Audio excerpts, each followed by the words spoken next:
Isang masayang pagbati na may ngiti sa aking mga labi. Naghahanap ba kayo ng makakatuwang sa pagre-review ng inyong anak? Meron yan sa DepEd.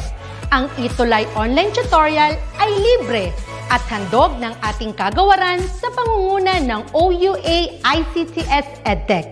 Ito ay isang proyektong makatutulong sa mga mag-aaral, katuwang ang mga magulang o kasama sa kani-kanilang tahanan para masagutan at maunawaan ang mga modules. Hangad din ng programang ETUlay ang matulungan ang ating mga guro sa kanilang mga blended learning classes. Ang ating ETUlay ay mula kinder hanggang senior high school. Bukod sa academics, meron din tayong mga special programs gaya ng All is Wellness, Reading and Math Remediation, Storytelling, Mommy Tech Talks, Classes sa Gramatika, Speech Class, Financial Literacy, at marami pang iba. Pinalawig din ng ETUlay ang ating Alive program para sa mga mag-aaral mula grade 1 hanggang grade 3. Gayun din ay mayroon tayong ALS program at SPED tutorials na makasisigurong makakamit ng lahat ang inclusive education. May SPED hotline na rin para sa inyong mga katanungan patungkol sa special education. Kaya, subaybayan mula Lunes hanggang Biyernes, mula 9:00 ng umaga hanggang 7:00 ng gabi ang ating ETUlay. Sa ating pagtutulungan, maiaangat natin ang bawat isa. Ating itutulay ang pagkatuto upang di mapigil ang pag-aaral ng kabataang Pilipino. Itulay natin ito, sulong edukalidad.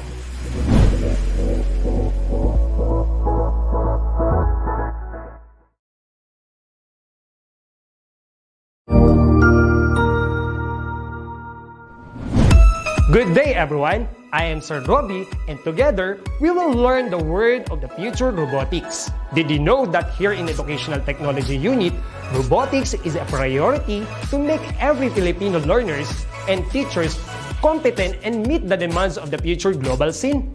Wherein teachers, students, and parents who wanted to learn robotics is just a click away for free.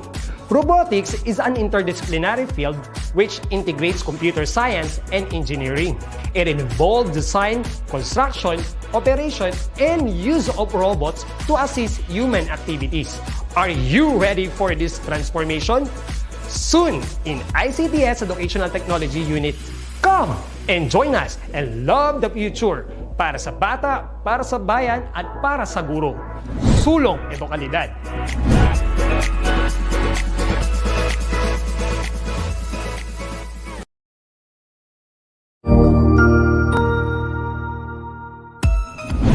Mabuhay! Good day to all! I am your tutor Madge. Welcome to ETUlay, a free online tutorial, an initiative of the Department of Education, Information and Communications Technology Service, Educational Technology Unit, ICTS EdTech. This program is aimed at helping and assisting learners from kindergarten, senior high school, ALS, Alive, and SPED learners.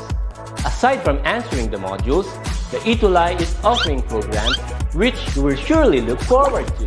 Together with our parents and teachers, the ETUlay will bridge the gaps where difficulty and ease meet in learning new knowledge and skills.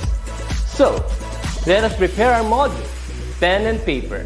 Ready your mind to see and hear worthwhile and interesting lessons.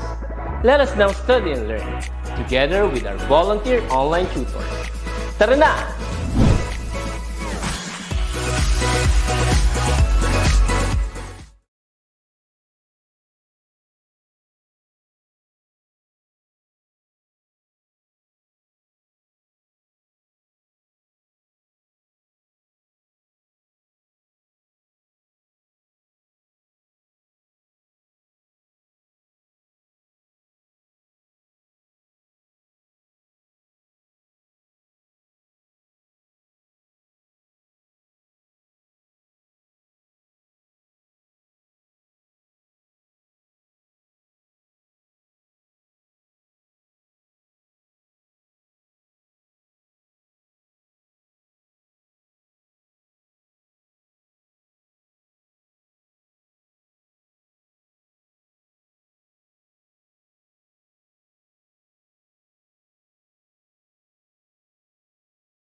Yes, sound check, one, ayan.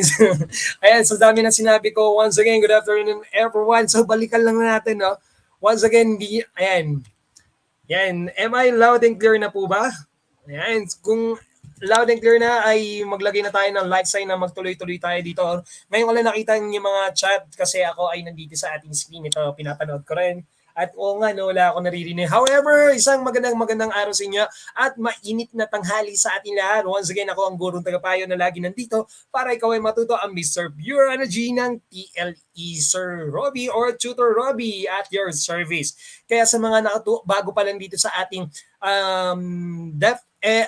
sa ating episode, huwag niyo namang kalimutang i-share at i-like ang ating episode na matuto ka na sa Electronic Product Assembly kasama ang ating mga volunteer tutors sa TLE in the morning at 4:20 in the ngayon sa ating lesson. Ayan. Like what I said before, medyo may konting changes lang sa ating topic. However, the same pa rin naman ito sa ating pinag-uusapan. For our objectives for quarter 3, week 5, at the end of our tutorial, you are expected to explain the electronics and electrical tips and occupational health and safety and differentiate the hazard and risks and create light tests using available materials at home and practice the safety precautionary measure in diagnosing domestic appliances. So those are the objectives that we need to obtain during or after our discussion. So huwag na natin patagalin, no? Let's have a little bit of review. Ang gagawin nating strategy sa ating session, all you have to do is buo nyo ng sasagutan tong ating review. So all you have to do is number your comments or sa comment section natin, number nyo lang ang inyong mga comments ng 1 to 5 that you will going to answer the different question based on the question that we will going to give it to you. So medyo bibilisan na lang natin. Number your chat box or paper 1 to 5, then answer the following. Ang gagawin lang naman natin is papangalanan lang natin ang electronic device na ito na analog multimeter. So sa mga bago pa lang dito sa ating channel, all you have to do is share, like, and if you want to comment in a different question, pwede yan sa ating comment section. All you have to do is type the number, all the numbers 1 to 5, then give the name of the following parts of analog multimeter. You can type your answer or you can write your answer in your separate sheet if ever na meron tayong similarities na topic, much better. And if ever nauuna o nahuli ako, much better din naman dahil ito ay align sa ating curriculum guide. Ayan. So while waiting sa inyo mga sagot, pakisagutan na ito ng buo sa mga nakikinig dyan. Once again, buo nyo pong sasagutan. So batiin na natin ang mga sumusunod na mga estudyante, masisipag na estudyante mula sa... Ayan ang ating mga estudyante. Tingnan, ayan. Mula sa, good afternoon, sir. I'm Lumawan Zumali Ali from 9 Balatukan, Daniel R. Aguinaldo National High School watching. Thank you very much, anak. At next week, makikita niyo na ang result ng inyong mga output. Medyo pararamihin lang natin ng mga participants. And of course, mula kay Altea Constantino, good afternoon po, sir. Then preparedness from Las Piñas National High School under Mr. Conserman. At nandyan din ang isa sa masisipag nating learners na si Zeg Yancy J. Osorio. Good afternoon, Tutor Robbie. I'm Zeg Yancy J. Osorio from 9 Balatukan, Daniel R. Aguinaldo National High School. At sinundan ito ng ating isa rin sa ating learners, si Earl Feathers. Good afternoon po, Tutor Earl Jeffrey. Ayan. Si Tutor ba siya? Ayan. Si Tutor Earl Jeffrey B. Pangan, grade 10, Amities, watching from Godofredo Reyes Senior National High School, SDO Camarines Sur. So good afternoon din po sa mga tiga Camarines Sur. And of course, sinundan ito ni JB Bitor Ponoyo. Good afternoon, sir. I'm JBB Ponoyo from 9 Balatukan, Daniel R. Aguinaldo National High School. At nandyan din si Hani Alesna. Good afternoon from 9 Balatukan, Daniel R. Aguinaldo National High School. Napaka-sisipag na mga estudyanteng ito dahil nakatutok talaga sa atin. At ayan, may mga konti paalala sila kanina. Medyo hindi ko na nakita. Pero thank you very much. At least nag-pop up dito sa ating ayan, sa ating kabilang screen. Thank you very much. At least naririnig ko rin ang aking sarili na wala rin pala, no? Naririnig ang aking sarili pero wala, no? Kakaiba yun, no? At of course, batiin na rin natin si Aiza Nicole Ayuno Sadilio. Good afternoon po, Sir Aiza Nicole Sadilio, grade 10 Coral from Daniel R. Aguinaldo National High School. And mula kay Joseph Cardin Vasquez, good afternoon. Yes, yan, ayan na. At sumasagot na sila, ayan. Very good ang mga instruction, mga online learners natin na nakatutok ngayon. No? Shoutout na rin natin si Arnold Perez Olarte. Good afternoon din po. Siya ay si Arnold P. Olarte Jr. na Balatukan from Daniel R. Aguinaldo National High School din to for sure. And of course, sa ating tutor, yan, one of our tutors sa hairdressing, si Tutor Erza Ulep. Yan. At kasama niya rin si Tutor Vicky. Mamaya yan ay matututukan niyo yan after this session. So hindi na natin patatagalin, no? Tuloy-tuloy na natin at i-shoutout na rin natin naman nakakuha ng tamang sagot after I shared those answer or the different parts of this analog multimeter. The first parts is meter scale. Second is adjustment screw. Third is range selector knob followed by 0 ohm adjustment knob. And last but not least is test probes. So, tingnan nga natin kung sino ang nakakuha ng 5/5. Simulan natin kay Zek.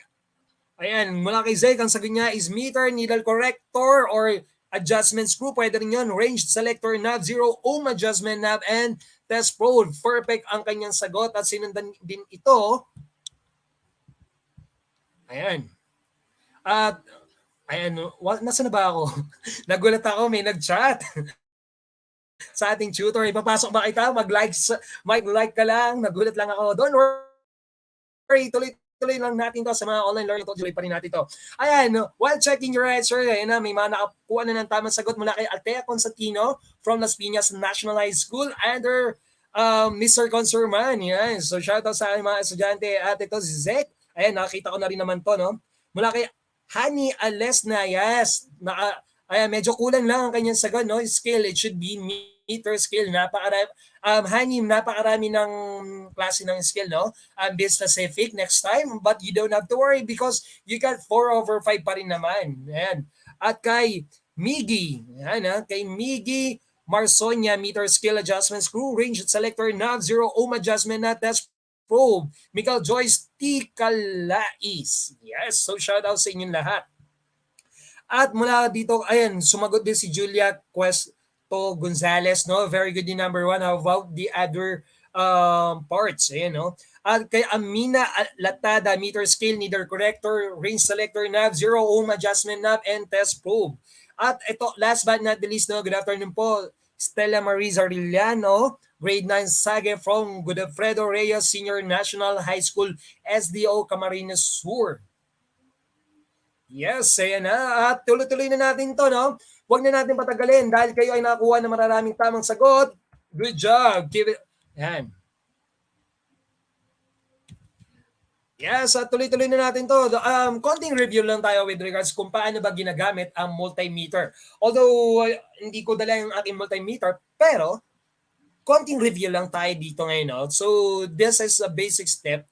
How are you going to operate your multimeter or even regardless kung siya ay digital or analog, the most important is how to manage or operate your multimeter. The first thing that you need to do is gently press the probes together several times to see that the meter or the needle pointer is defect. So that is the indicator that your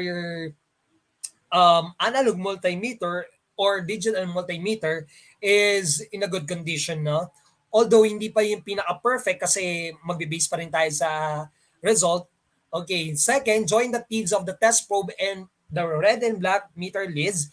Third is, if necessary, use the 0 ohm adjustment knob to adjust the needle to read the 0 ohms before you read the resistance or the amount of resistance. Followed by read and analyze the condition as well as the actual resistance value.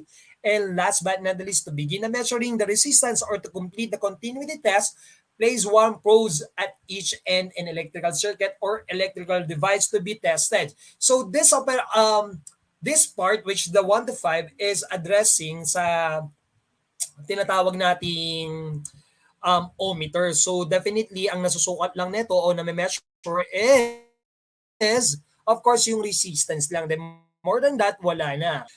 Bakit natin to kinakailangan aralin? The first things is, ito yung gagamitin natin pan troubleshooting to identify the defective parts or other related parts or defective parts of the different domestic appliances. And if ever wala kang multimeter or digital meter or hindi mo kayang mag-provide ng iyong sariling tester, meron naman tayong plan B na makikita nyo sa inyong matahanan. So ano ba yung mga dapat nating ihanda? Nandiyan yung male plug, switch, bulb. Of course, kailangan din natin ng receptacle na makikita ng upper part ng picture na to, no? Yung sa gitna may makikita kayong diagram, yan yung gagawin natin. In between, meron siyang bulb and outlet. Ito kasi yung last proof is additional ko na lang yan. Medyo paalala lang, no, sa mga online learners natin, sa mga parents yan, sa mga guardians, sa mga adult, if ever nagagawa po ang ating mga learners, ang ating mga alaga ng kanilang sariling tester, patnubay ng magulang ay kailangan upang sa gayon kaligtasan ang manguna sa kanilang kalagayan. Okay, so before we engage, ano lang yung simpleng tip, no? Before you create your own tester. Okay, so magkakaroon ulit tayo ng simpleng activity, but this activity, konting activity lang to. Ang gagawin nyo is pabilisan ng mata. Nakikita na rin naman to sa Facebook, no? Pero this time gagawin lang natin 1 minute, hindi 2 minutes, sa 1 minute, you will go into identify as many as you can, those words na related sa salitang safety or hazard. Okay? Na related sa topic natin for this session. Okay, I'll give you enough time to answer this one. Sige nga. Sa mga online learners natin dyan, no, pakisagutan ito. Ayan.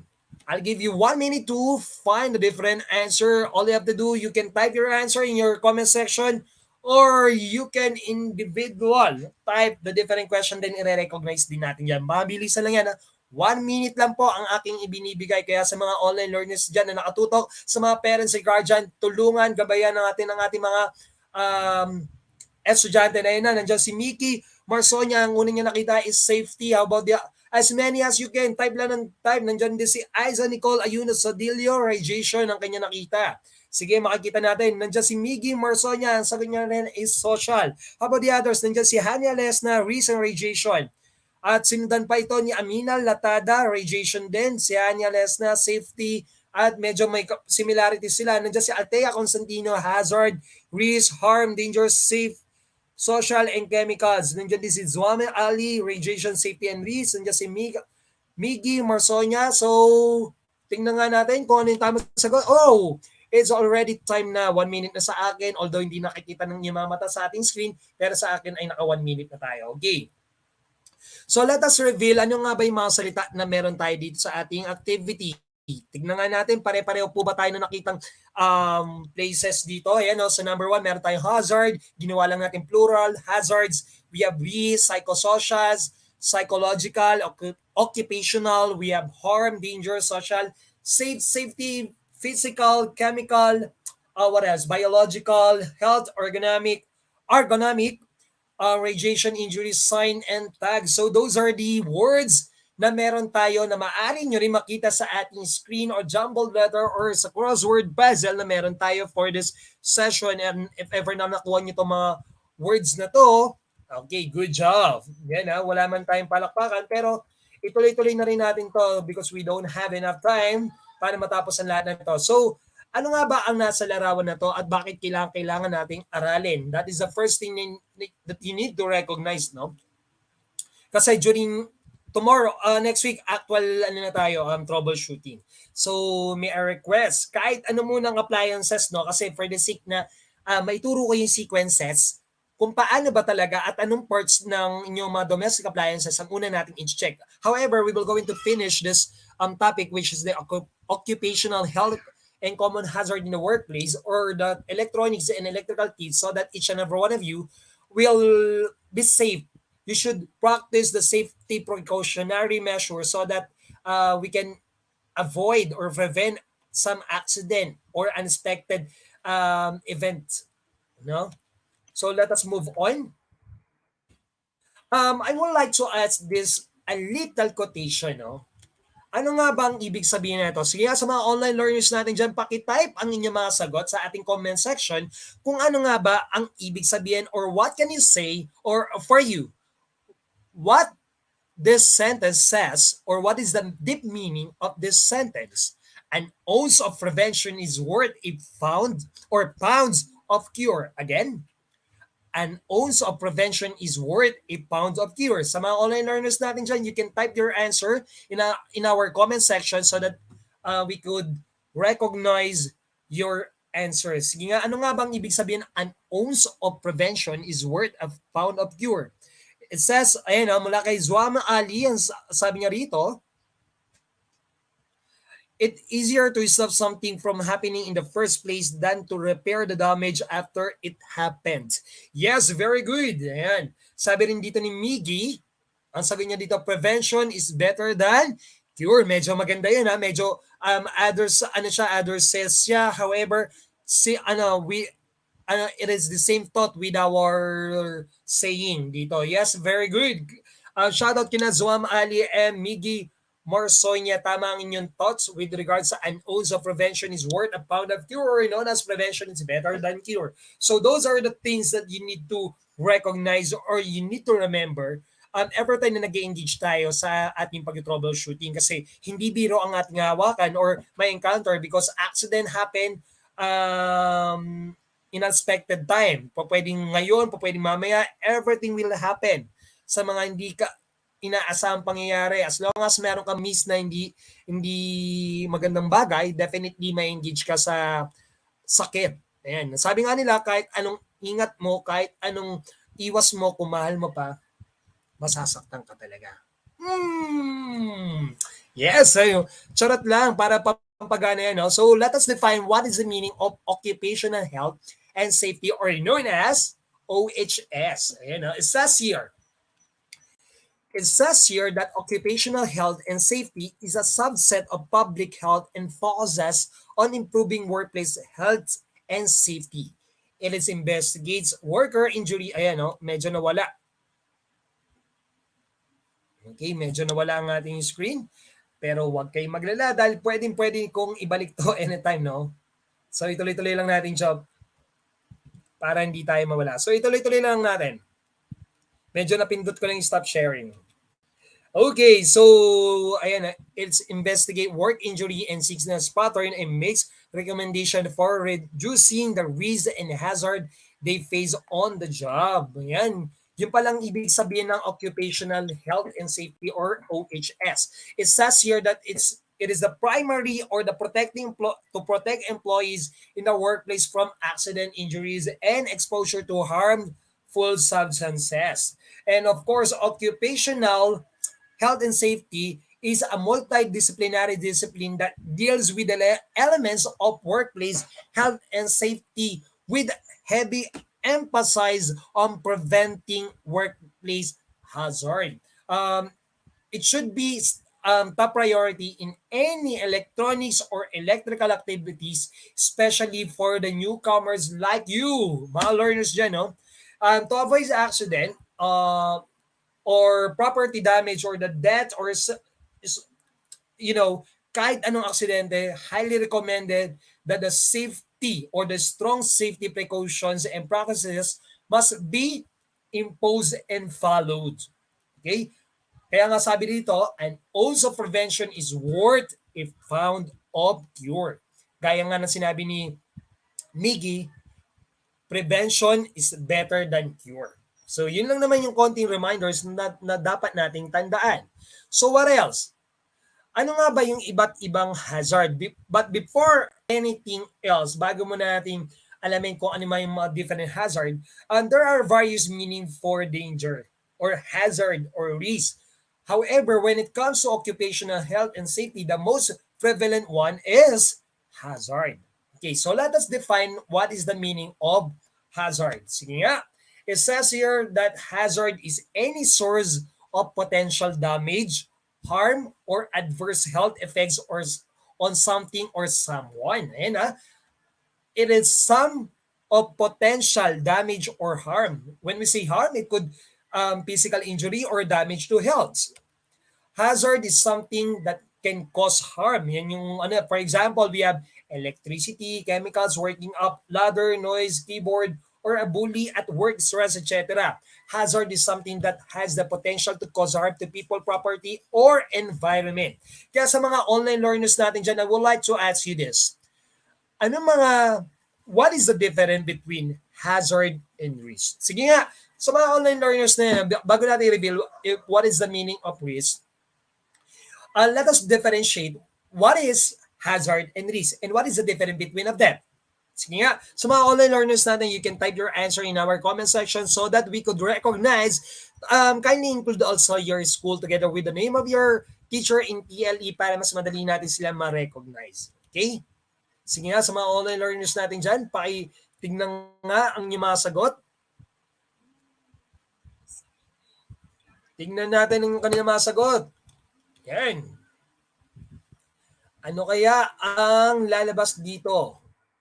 Sige nga, sa mga online learners natin dyan, huwag kayong mahiya na i-type ang inyong mga sagot sa ating comment section para mas madali natin silang ma-recognize. Actually, ilang slide na lang to. Medyo marami lang yung hazard. However, mas madali natin sila mapapag-usapan if ever mas mabili kayo sumasagot. Ayan, mula kay Zek.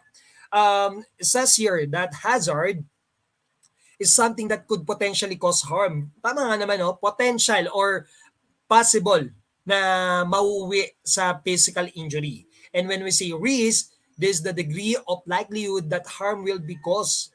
Ayan. Pwede yun. Sabi rin dito ni Miggy, almost the same din. Mukhang alam ko na kung saan ito nakuha, no?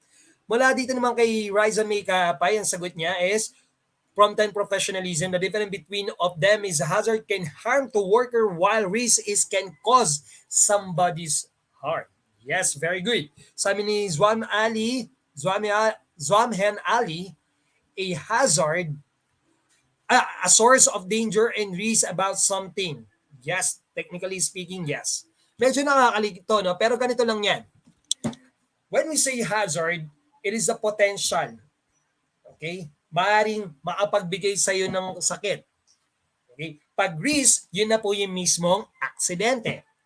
Okay, kaya nga, like what I said a while ago, hazard is, mula kay Hanya Lesna, hazard is which threatens our health or environment risk, aim, event, or effect will occur. It could be, yes. Technically speaking, yes. So, ganun lang naman yung difference nila, no? Let us continue. Ano naman yung risk? When we say risk is the chance or the probability that a person will be harmed or experience an adverse health effects if exposed to hazard. Risk is the combination of likelihood of occurrence of harm and severity of that harm. A risk is a chance high or low that any hazard will actually cause somebody harm. Last, risk is the chance or probability of hazard causing harm or damage property or environment. So the meaning of word hazard can be confusing. Okay, so sometimes in dictionaries do not give a specific definition or commonly it combines it with the term risk. For example, one dictionary defines hazard as dangers or risk, which help explain why many people use the term interchangeably. However, risk is a chance na pwede ka masaktan. A hazard is a potential risk. It could be a risk. Alam mo na nga masasaktan ka, susubukan mo pa. Ganun lang kasimple yun. So when we say harm, physical injury or damage to health, hazard is a sort of harm to worker, and basically hazard is the potential for harm and adverse. So let us know, ano nga ba yung different hazard? First, biological infection or biological hazard. Infection by bacteria, virus, fungi, or parasite through a cut, insect bites, or contact with infected person or contaminated object. Followed by chemical depends on the chemical, physical, and toxic qualities as well as the physical quantities and toxic properties, gases, dust, fumes, vapor, and liquid. Chemical depends on the physical, chemical, and toxic properties of the chemical, gases, dust, fumes, vapor, and liquid. pwede siyang humalo, pwedeng hindi, pwede ka matalsikan, etc. And of course, ito, sino kaya dito ang minsan ganito? Humiga. Ayan, no? Lahat ng potential repetitive movement, yung paulit-ulit na galaw, ay pwedeng mauwi rin pala sa hazard. At yan yung tinatawag nating ergonomic. When we say ergonomic, this is the repetitive movement in proper setup of workstation, poor design of equipment, workstation design, postural or workflow, manual handling, repetitive movement, etc. This is commonly addressed by poor posture, awkward movement, or vibration, lifting movement, etc. As long as may pagkakamali sa pagbabuhat, yung tipo bang mas mabigat pa yung binubuhat mo kaysa sa weight mo, definitely medyo delikado yun. Medyo kinakailangan natin umiwas doon.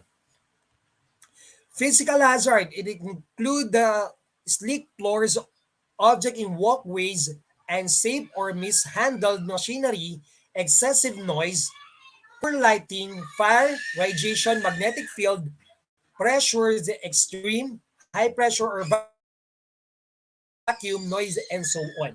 That is a physical slippery floors or something na maaaring makasakit sa iyo physically. Next, physiological hazard. It could be in a shift workload, dealing with the public harassment, discrimination, threat of danger, constant low-level noise, bullying, stress. Shift workload, interacting with the public harassment, discrimination, fears of harm, persistent low-level noise, and stress are all example of psychological hazard or physiological factors. What else? Stress. Psychosocial, stress, depression, violence, etc. It could be the source or the factors of this is the example of hazard. Again, stress, depression, violence is an example of psychosocial hazard. What else? Sleeping and tripping hazard, insufficient machine guarding, and equipment failures or breakdown are all potential hazard. Sleeping or tripping hazard is inappropriate machine guarding equipment, malfunction, and breakdowns. Those are the example of sleeping and tripping hazard. Okay, so if ever na may manakaran dyan, particularly dito sa mga nakasaksak, definitely it could be the root of hazard, no? And last but not the least is radiation. Microwaves, infrared, ultraviolet, lasers, X-ray, and gamma rays, even your television, your cell phone, your computer. Okay? Those are the example of hazard or particularly in radiations. So sabi nga nila, ang pinakamalaking radiation na meron tayo ay yung araw. Ngayong tag-init na nararamdaman natin, iwasan muna natin tumutok sa araw. Bakit? Definitely, the impact of radiation coming from the suns is greater than the impact of the radiation from your cell phone. Kaya kung papansinin nyo, pag sumasakit na yung ulo nyo, kakatutok sa cellphone, computer, more than an hour, sumasakit yung ulo nyo, nagiging medyo dry na yung mata nyo kaya kayo nagluluha. Hindi pa rin kayo nagluluha, ibig sabihin, teary-eye, medyo nagiging mahapdi. So those are the factors na kinakailangan natin i-consider. So, what else? So let us define first, kung meron tayong hazard and risk, definitely kinakailangan din natin ng mga ways. Okay, what is safety and symbols? The first thing is safety. When we say safety, it is a state of being safe. Ayun na. Safety is state of being safe from harm or something that is designed to protect and avoid harm. Again, state of being safe from harm. Safety, that is the technical word. And this is the example of safety and symbols. When we say safety symbols naman, also known as danger symbol or safety labels, this is the graphical representation of safety symbol that warn us or indicate the hazard associated with a particular site or item. That is why, pag meron kayo nakitang graphical symbol or safety symbol katulad nito, mas mainam na yung sumunod. Okay? kesa umiwas. When I say umiwas, is iiwasan natin yung pagbabasa na to. Sumunod tayo. Okay, as well as, umiwas din tayo sa disgrasya. Kumaga, kung alam mo na masasaktan ka na sa kanya, umiwas ka na. Ganun lang yun. Okay, let us move on. Okay, since we are already done the difference between hazard and risk, the safety, and the graphical symbol, which is the addressing the safety symbol, definitely magkakaroon tayo ng electrical safety tips o yung tinatawag natin electronics and electrical tips. The first thing na you need to do every time na nakakita kayo ng ganito sa inyong bahay, anong dapat gawin? Of course, you need to replace or repair damaged electrical cords because they can both fires and electrocution. Maaari kang maka-encounter ng short circuit na magkakos ng fires, or maaari ikaw yung madisgrasya, kung hindi ikaw yung nakakabatang kabatay, di mga hayop katulad ng pusa at aso, basta may open wire katulad nito. Ayan. Maaring madisgrasya ka. Okay? So what else? Wait lang. Ito yung tinutukoy ko sa'yo, mga kitty cats, ibig sabihin na putulan na napakaliit, mga open outlet, lahat naman yan ituturo ko kung paano i-repair. However, medyo limited lang yung oras natin. Then, never overload an electric socket with too many plugs, katulad nito, kasi nagko-cause to ng overloading, lalo na yung pinaka-source nyo, yung pinaka-wire nyo ay napakaninipis. Kaya pansinin nyo, yung mga power cord ng ref, aircon ay umiinit. At if you were going to observe, try to observe, bakit kaya si refrigerator, si aircon ay mas sariling breaker? Kasi matataas yung power na ginagamit at mas madali silang mag-cost ng masira every time na nagkakaroon ng short circuit. So, iwasan din natin yan. So, what else? Ensure that all of your fixtures and appliances are set to the correct wattage. Okay? If you don't even know what is the right wattage na gagamitin nyo sa appliances nyo, lalo na yung galing sa ibang bansa, tingnan nyo lang yung mga requirement voltage. Yun yung mga dapat nyo i-consider. So what else? We also have this, unplug all your unused appliances to reduce potential risk and cover as much as possible to avoid electric shock.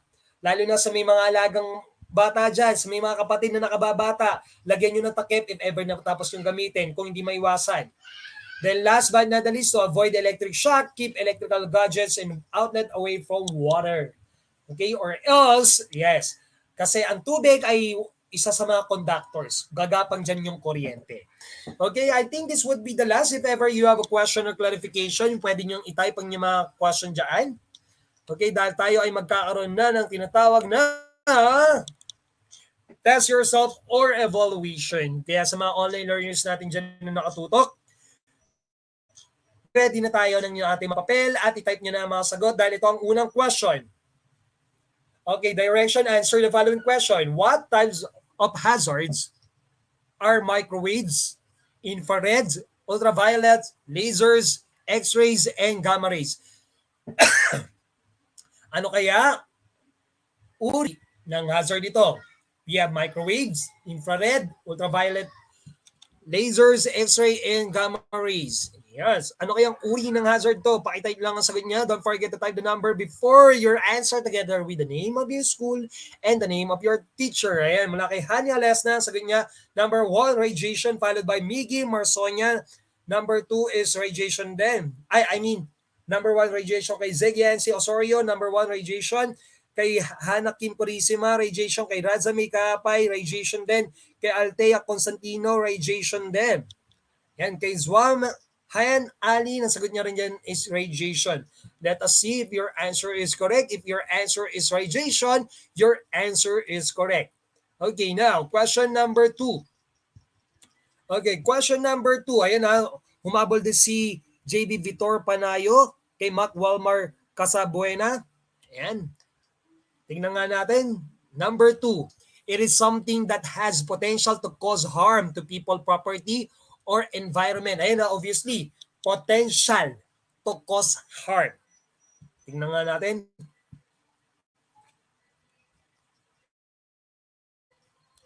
Ayan, tingnan nga natin yung mga sumasagot. Ayan, mula kay Yancy, ang sagot, ayan o. Mula kay Hania Lestan, sagot niya sa number 2, Izazard, sinundan ito ni Yancy, ni Miggy, ni Althea, ni Zwame Ali, kay Riza, kay JB Bitor, kay Hana. Ayan, sumagot sila ng hazard. Let us see if your answer is correct. If your answer is hazard, your answer is correct. Number 3. Yan na, question number 3. 3 na po tayo. Ayan. At sinundan ito ni Aiza Nicole Ayuno Sadillo. Ang sagot niya rin sa number 2 is hazard. Okay, number 2. I mean number 3. Ano kaya yung number 3 natin? Sige nga, sa mga online learners natin dyan, you can type your answer or you can write your answer on your separate sheet. Okay, at kung bago ka pa lang din sa ating channel, huwag mo naman kalimutang i-like and i-share ang ating episode sa week 5 para matuto kayo sa electronic product assembly and servicing. At paalala ko na rin sa inyo lahat, no, na magkakaroon na tayo ng repairing, so pakihanda na lang po ng yung mga diagnosed domestic appliances na medyo defective, at the same time yung mga electronic tools or electrical tools kasama na rin ng inyong mga light tester. Ayan, para sa number 3, sumagot na si Riza May, si Zek, si Zwamhen Ali, kay Aiza, kay Hani, kay Althea, kay Hana, kay Miggy, pare-pareho ang sagot nila is safety. It is a state of being safe from harm. Yun yung pinakaklo natin. Now, if your answer is safety, good job. Okay, you truly understand our lesson for today. Okay, question number 4. Ayan, what are the graphical symbols that warned us or indicates the hazard associated with a particular site or item? Ano kaya yung tawag doon sa graphical symbols na yun? Sige nga. Question number 4 na po yan. 4. Ayan, meron sumagot sa number, parang naka-number 3 pa lang sila. Number 4 pa lang tayo. Ayan, meron ako nakitang tamang sagot. Ayan, sa mga online learners natin dyan, pakitype nyo na ang inyong mga sagot sa ating comment section nang sa gayon, mabasa na natin ang inyong mga tamang sagot para may shoutout na natin ang inyong mga eskwela together with the name of your teacher sa TLE. Kaya, tingnan na natin ang mga tamang sagot mula kay Riza May Kapay, kay Hani Alasna, kay Zwamhen Ali, kay Hana Kim Purizima, kay Althea Constantino, kay Miggy Marsonia. Ang sagot nila lahat ay safety symbol. If your answer is safety symbol, your answer is correct. Last but not the least, number 5. Okay, last question na tayo. So number 5 naman, give 3 safety electronics and electrical tips. Sige nga, dito natin masusubukan. Kung wala sa akin lesson ng maibibigay nyo, tignan natin. Okay, tignan na natin. Give or gives. Okay, give 3 safety electronics and electrical tips. Sige nga, sa mga online learners natin dyan, you can type your answer in our comment section at huwag nyo na rin kalimutan i-share at i-like ang ating episode sa week 5 sa electronics and electrical tips OHS. Para maging mas updated ka pa, huwag nyo na rin kalimutan na mag-join at i-like at i-follow na rin ang ating official Facebook na DepEd ETUlay online tutorial. Sige nga, sa mga online learners natin, Zwamali, check that you're using the correct wattage in all your fixtures and appliances. That is the number 1. Watch out for overload outlets to protect your home. Second, and replace or repair damaged electrical cords to keep your home safe. Even yourself. Okay, Zwamali, even yourself. Very good. Sige nga, tingnan nga natin ang mga online learners natin dyan kung sino ang nakuha ng mga tamang sagot. Sige nga, sa mga online learners natin dyan na nakatutok pa rin sa atin, huwag niyong kalimutan na sumabaybay sa ating online tutorial every Friday from 3 p.m. to 3:40 p.m. Yan. Sige nga, sa mga online learners natin dyan, tingnan natin kung sino ang nakakuha ng tamang sagot.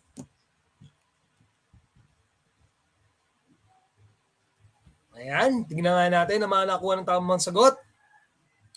Ayan ha, sunod-sunod lang ang mga sumasagot. Sige nga, tuloy-tuloy nyo lang yung mga sagot. While waiting, I'll give you enough time to finish that one dahil magkakaroon ayan, actually, time check is already 3:53 na, no? So, i-reveal na natin yung nakuha ng tamang sagot. Tingnan nga natin.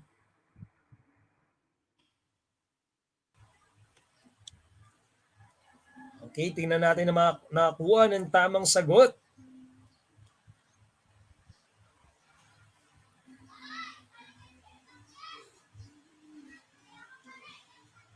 Patay, ayan, medyo naglag lang ang aking laptop. However, konting tiis lang dahil, ayan o. Medyo naglag lang ang aking laptop. Tingnan nga natin naman nakuha ng tamang sagot. Ayan, mula kay Riza May Kapay, ang sagot niya dito, number 1, radiation hazard safety symbol, replace or repair damaged electrical cords, never overload electric socket, ensure that all your fixtures and appliances are set. At sinundan din ito ni Miggy, ang sagot niya rin ay ganun din. Almost the same din pala, no? Pero dapat may sarili tayong mga sagot. Iwasan din natin yung sundan din yung kanilang sagot kasi for sure each and every one of you has your own idea. Okay? Okay, so ayun na ang ating mga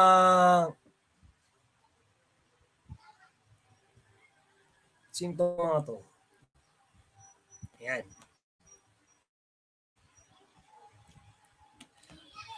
Okay, ayun na. Marami namang nakasagot dito. Since nakakuha na kayo ng tamang sagot, tignan nga natin ang ating susunod na PLE na medyo bida naman sa ating episode na sumusunod at gumagawa rin ng ating mga activity sa araw na ito. Medyo naglalag, no? Ayan, so sa number, ayan, mula kay Miggy, number 5, do not touch the electrical cords or electric cords if your hands are wet. So mula kay Altea Constantino, number 1 is radiation hazard and safety, etc. So those are the example na meron tayo. Give 3 safety electronics and electrical tips. As long as hindi ka nasasaktan, that is the safety tips na pwede mong gawin. And with that, of course, since we're done ngayon sa ating episode, huwag niyo naman kalimutan i-follow na rin ang ating mga gawain. And para sa ating Be The Best sa PLE, Be The Best, ating PLE badge and ribbon, okay, tinatawagan natin ng pansin ang ating isa sa mga learners natin na totally nakatutok at sumasabay sa mga question and answer natin dito sa ating ETUlay. Let us welcome and congrats kay Lumawan Zwam Hen Ali ng 9 Balatukan, Darniel R. Aguinaldo National High School. At ang kanyang teacher ay si Ma'am MJ Barrios Regalado. So congratulations ma'am dahil meron kang estudyante na nakatutok at sumusubaybay sa ating programa. So congratulations sa ating lahat, lalo-lalo na kay Zwam Hen Ali. Okay? Keep it up. Focus lang at gawin lang ng ating mga activity dahil lahat kayo ay pwedeng mag-guest dito, pwede rin kayo mag-present ng iyong mga activity. Yung nga lang, patnubay ng magulang ay kailangan para sa mas magandang session, no? And of course, with that, I think we're done. Okay, next topic natin, next week ay troubleshooting na tayo. At for sure, sa mga online learners natin na nakatutok dyan at sa mga bago pa lang dyan, huwag nyo kalimutan na patuloy na tumutok at sumuporta sa ating mga masisipag, mga tsagaan, magagaling na tutor every Friday from 9 a.m. to 4:20 p.m. At nandyan ang ating mga volunteer tutors na nagtuturo ng life skill long learning para sa bawat isa. At kung may question or clarification kayo, huwag niyo namang kalimutan mag-comment sa ating for more comments and suggestion, you can email us at edtech@deped.gov.ph, and also don't forget to scan this QR code for your feedback. Huwag nyo na din kalimutan na suporta ng ating FB page dahil dito nyo mapapanood ang mga episode nating online tutorial. Kaya kahit matapos na ang oras natin, pwede mo pang panood at balikan ang ating lesson na hindi mo pa nasisimulan o nakikita. At suportahan nyo na rin every Saturday, scouting, once a scout is always a scout. Ayun na, once a scout, always a scout. Ayan na. And with that, thank you very much. For more comments and suggestion, once again, pwede kayong mag-email sa atin. Ayan na. And thank you very much. Next week ay troubleshooting. So be with me. Sana ay makauwi tayo ng ligtas pare-pareho at umiwas tayo sa matataong lugar Ugaliin magsuot ng face mask, mag-alcohol, at mag-ingat. Yes. Thank you.